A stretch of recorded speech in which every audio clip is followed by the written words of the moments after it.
এক হুমায়ুন অবস্থানে অনড়, তার মধ্যেই শুভেন্দু অধিকারীর বিরুদ্ধে সুর চড়ালেন তৃণমূলের আরেক হুমায়ুন। পাম্প চালিয়ে উঠছে বিল, কেএসবি পাম্প বাঁচায় বিদ্যুৎ, বিলের প্রবলেম গেল।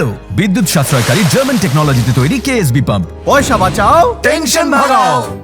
দলের থেকে জাতিসত্তা আগেই জানিয়ে দিয়েছিলেন হুমায়ুন কবির। তৃণমূলের মুসলিম বিধায়কদের নিয়ে শুভেন্দু অধিকারীর মন্তব্যের পরিপ্রেক্ষিতে রবিবারও নিজের অবস্থানে অনড় রইলেন ভরতপুরের তৃণমূল বিধায়ক।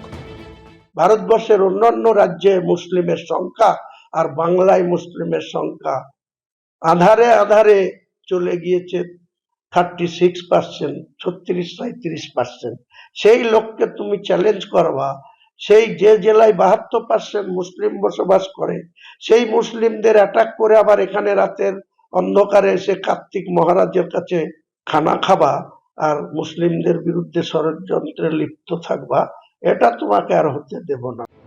বিধানসভা ভোটের বছর খানেক আগে থেকেই জাতপাত ধর্ম নিয়ে ক্রমশ তেতে উঠছে বঙ্গ রাজনীতি। শুভেন্দু অধিকারীর চ্যাংদোলা বনাম হুমায়ুন কবিরের ঠুসো ঘিরে এখনো তরজার পারদ সপ্তমে। আর ওদের দলের যে কটা মুসলমান এমএলএ জিতে আসবে, বিজেপি সরকারে আসবে, চ্যাংদোলা করে তুলে রাস্তায় ফেলবো। সে যদি আমাকে তুলে ফেলতে পারে আমিও তাকে ঠুসো দিতে পারি। এই প্রেক্ষাপটে এবার ঠ্যাং ভেঙে দেওয়ার হুঁশিয়ারি দিলেন দেগঙ্গার তৃণমূল নেতা ও চাপাতলা গ্রাম পঞ্চায়েতের উপপ্রধান হুমায়ুন রেজা চৌধুরী। একজন মুসলিম সম্প্রদায়ের মানুষ হিসাবে আমি বলি, শুভেন্দু অধিকারী তোমার কত দল আছে? সারা বিধানসভা এটা মুসলিম অধ্যুষিত বিধানসভা, এখানে এসে তুমি বলে দেখাও যে মুসলিমদেরকে তুলে রাস্তায় ফেলে দেব, আমরা কিন্তু তোমার ঠ্যাং ভেঙে তোমাকে ওই মেদিনীপুরের শান্তিকুঞ্জে তোমাকে পাঠিয়ে দেবো। শিক্ষা, স্বাস্থ্য, কর্মসংস্থান বাদ দিয়ে বঙ্গ রাজনীতিতে এখন শুধুই ধর্মের কথা, শাসানি আর হুঙ্কার হুঁশিয়ারি। না, ওরা তো কার্যত যে ভাষায় কথা বলছে সেটা তো কোনো ভারতবাসীর ভাষায় নয়।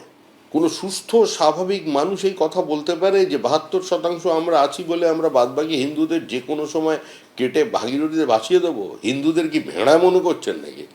করে দেখাক একবার, ছুঁয়ে দেখুক একবার। এবং বিজেপি যে ডিভিশনের কথা বলছে তাতে যাতে কেউ পায়, মানে সেই উস্কানিতে যেন কেউ পা না দেয়, এটাকে দেখতে হবে। বুদ্ধিমান রাজনীতি সেই করে যে সবাইকে নিয়ে চলতে পারে। আমি একটা কিছু বললাম, আজকে টিভিতে দেখা গেলাম আর উস্কানিতে পা দিয়ে দিলাম, হয় না। ডিভিশন দিয়ে হবে না, সবাইকে নিয়ে, সব জাতি সব ধর্মের মানুষকে নিয়ে ইনক্লুশন করে রাজনীতি করতে, বাংলার সংস্কৃতি সেটা। শুভেন্দু অধিকারীর চ্যাংদোলা মন্তব্য নিয়ে ইতিমধ্যে উত্তর দিনাজপুরের চাকুলিয়া ও বাগুইআটি থানায় অভিযোগ দায়ের করেছে কংগ্রেস।